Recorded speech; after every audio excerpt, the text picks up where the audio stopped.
नमस्कार दोस्तों, मैं अंकुर उपाध्याय स्वागत करता हूं आप सभी का आपके अपने YouTube channel share market analysis में। सबसे पहले तो अमेरिका के बाजार की बात की जाए तो लाल निशान में काम हो रहा है। सेकंड, गिफ्ट निफ्टी की बात की जाए तो हरे निशान में है, बट जहां हमने क्लोजिंग दी है उसके भी नीचे ट्रेड कर रहा है। 2 पॉइंट नीचे है बट नीचे है। एफआईआईज का डेटा एक पॉजिटिव है, एक नेगेटिव है। एंड लास्टली स्टॉक स्पेसिफिक इतनी सारी खबरें हैं, कल बाजार में बड़ा एक्शन रहेगा। और उससे भी इंपॉर्टेंट क्या है, आप सभी को पता है कल मंथली एक्सपायरी है। पूरा का पूरा आपके लिए बाजार इस महीने भर जहां भी लेवल्स बने हैं, जहां भी डेटा बिल्ड हुआ है, वो कल एंड हो जाएगा, जिसकी अपने आप में बहुत इंपॉर्टेंस होती है। तो एक एक करके शॉर्ट और सिंपल भाषा में सारे टॉपिक्स डिस्कस करता हूं। तो एक एक करके सारी चीजें समझते हैं। सबसे पहले समझ लेते हैं अमेरिका के बाजार को। यूएस मार्केट में डाउ जोन्स 80 पॉइंट्स नीचे दिख रहा है, परसेंटेज टर्म्स में कोई बड़ी गिरावट नहीं है, साइड करते हैं। नेस्डेक इंडेक्स 46 पॉइंट्स नीचे है, परसेंटेज टर्म्स में 1/3% डाउन है। एसएमपी 500 फ्लैट है। रसल 2000 फ्लैट टू नेगेटिव है। विक्स उनका 0.1% ऊपर है, तो कुछ खास मूव दे नहीं रहा और कोई खास संकेत है नहीं अमेरिका से। अगर यूरोपियन मार्केट्स की बात की जाए तो फिट्सी ऑलमोस्ट 1% डाउन है, डेक्स 1/4% अप है, कैक फ्लैट है। एशिया पैसिफिक निकाई फ्लैट है, लेकिन शंघाई में 2% की बड़ी गिरावट है और हैंग सेंग भी 1.5% नीचे दिख रहा है। गिफ्ट निफ्टी जैसा मैंने आपके साथ सजेस्ट करा हरे निशान में दिख रहा है, लेकिन 21,948 पे है। आज हमारी क्लोजिंग 21,951 की आई है। हालांकि एडजस्ट होके हम बंद हुए हैं, वहां पे एक्चुअल क्लोजिंग हमारी 930 935 के आसपास आती। जैसा कि मैंने आपसे कहा, स्टॉक स्पेसिफिक बहुत सारी खबरें हैं और एफआईआईडीआई का डेटा एक खरीद कर गया है तो एक बेच कर गया है। तो दोनों को मैं आप सभी के साथ डिस्कस कर देता हूं। पहले मैं आपको बता दूं, एफआईआईज का आज सेलिंग का फिगर सामने आया है और डीआईआईज का फिगर आज बाइंग का सामने आया है। नेट बात करें तो डीआईआईज 1827 करोड़ की बाइंग करके गए हैं और एफआईआईज 1879 करोड़ की सेलिंग करके गए हैं। ओवरऑल एफआईआईज ने 11,058 यानी 11,058 करोड़ की बाइंग करी, जिसके सामने 12,938 करोड़ की सेलिंग कर दी और नेट फिगर निकल के आ गया माइनस का। डीआईआईज ने 10,124 करोड़ की बाइंग करी, जिसके सामने 8,297 करोड़ की सेलिंग करी और फिगर निकल के आ गया नेट बाइंग का। एफआईआईडीआईज का डेटा पॉजिटिव ही मानूंगा मैं, और पॉजिटिव ही है अगर मैं पर्टिकुलरली डीआईआईज को देखूं तो, और पर्टिकुलरली एफआईआईज देखूंगा तो नेगेटिव है। कल एक्सपायरी है, वो इंपॉर्टेंट है, तो पहले एक्सपायरी को समझते हैं। निफ्टी 22,000 के नीचे क्लोजिंग दे गया है, ये बहुत नेगेटिव है।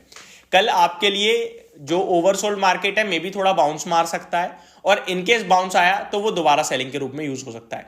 तो मेरे हिसाब से कल आपको 2-3 चीजें होते हुए दिखेंगी। मैं कोई बाय या सेल की रिकमेंडेशन दे ही नहीं रहा, क्योंकि मेरे को खुद नहीं पता, समझ में नहीं आ रहा क्या फालतू की बात करनी। देखिए, कल अगर ऊपर गया बाजार तो हर एक लेवल पे शॉर्ट कवरिंग ट्रिगर होगी, जो कि बाजार को और ऊपर लेके जाएगी। और जब शॉर्ट कवरिंग आती है तो बड़े बड़े मूव आते हैं वन साइडेड। और अगर मार्केट ऊपर नहीं गया तो फिर वो बाजार में नीचे डे लो लगते चले जाएंगे आपके लिए। और मतलब कल एक्सपायरी है, बहुत वॉलेटिलिटी हो सकती है, और हो सकता है कुछ भी ना हो, 22,000 के ऊपर जाए, 22,100 पे बंद हो जाए, 22,200 और 22,000 दोनों के कॉल राइटर पुट राइटर पैसा बना ले।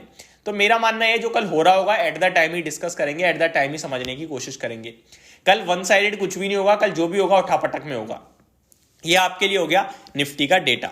अब आ जाता हूं अगले पैरामीटर पे। डेटा की अगर आप पर्टिकुलरली बोलो तो 22,000 पे दबा के कॉल राइटिंग तो दबा के है नहीं है, लेकिन सॉरी पुट राइटिंग दबा के है या नहीं है, लेकिन कॉल राइटिंग आ रही है। 22,100 पे भी है, 22,150 पे भी है, 22,050 और 22,000 पे भी है। यानी कि मंदी करने वाले लोग ज्यादा खड़े हैं बाजार में, तेजी करने वाले कम है। तो 22,000 के नीचे ट्रेड करना बहुत नेगेटिव है। इसीलिए मैं कह रहा हूं अगर ऊपर गए तो ये जो मंदी करने वाले हैं ये सब फंसते चले जाएंगे, और नीचे गए तो फिर ठीक है, जैसा सब लोग चाहते हैं वैसा हो रहा है बाजार में।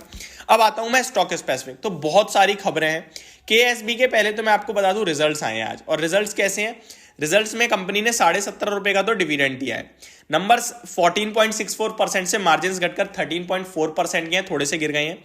रेवेन्यू 500 करोड़ से बढ़कर 600 करोड़ पे आया है, और 560 करोड़ के सामने 600 करोड़ क्वार्टर ऑन क्वार्टर है।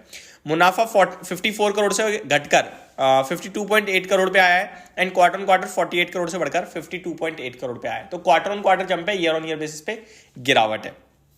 आगे बात करूं तो स्टॉक स्पेसिफिक बहुत सारी खबरें हैं। पहले तो रिलायंस मर्जर, जॉइंट जेवी कह लीजिए, जॉइंट वेंचर कह लीजिए, मर्जर कह लीजिए, वायाकॉम 18 एंड आपका डिज्नी, इन दोनों का हो गया है। तो ये अपडेट आते हुए देखिए, कल रिलायंस इस पे कैसा रिएक्ट करता है वो देखने वाली बात होगी। साथ ही साथ कोल इंडिया के लिए खबर है, PM Modi inaugurate 2 Coal India projects worth ₹1400 crore on Thursday. तो कल होने वाला है आपके लिए एक इनॉग्रेशन 2 कोल इंडिया प्रोजेक्ट्स के लिए। वेदांत फैशन कंपनी से commissioner of income tax appeal ruled in favour of company on tax matter. तो ये एक पॉजिटिव चीज मानूंगा मैं इनके लिए। श्रीराम फाइनेंस यूपीएल को रिप्लेस कर देगा निफ्टी में और निफ्टी का हिस्सा बन जाएगा और यूपीएल को बाहर कर दिया जाएगा, जहां पे इसके चलते लगभग 175 करोड़ के इसके चलते श्रीराम फाइनेंस में काफी सारे इन्फ्लोज आ सकते हैं। ये कल ही नहीं होने वाला है, 28 मार्च को होगा, लेकिन अनाउंसमेंट आज कर दिए क्योंकि आज एनएससी की मीटिंग थी। मैंने वीडियो के दौरान वीडियो में आपके लिए सारी चीजें डिस्कस भी कर दी है, कौन निफ्टी का हिस्सा बनेगा, कौन निफ्टी नेक्स्ट 50 का बनेगा, कौन निफ्टी नेक्स्ट 50 से बाहर हो रहा है, रियलिटी स्टेट में, एफएमसीजी में, कंज्यूमर ड्यूराबल्स में, फार्मा में, सब डिस्कस कर चुका हूं। इससे प्रीवियस वीडियो अगर आपने नहीं देखी तो देखिए जाके, आपको सब कुछ समझ में आ जाएगा। तो ये सारी चीजें हैं जो कल हमें देखनी है और इंपॉर्टेंट होने वाली हैं। वोडाफोन आइडिया का शेयर कंटिन्यू सुर्खियों में बना ही हुआ है और आज फिर एक बार बड़ी करेक्शन हुई है। लेट्स सी कल कैसा ट्रेड करता है। तो अभी के लिए सिर्फ इतना ही। Thank you so much for watching this video. Good night guys.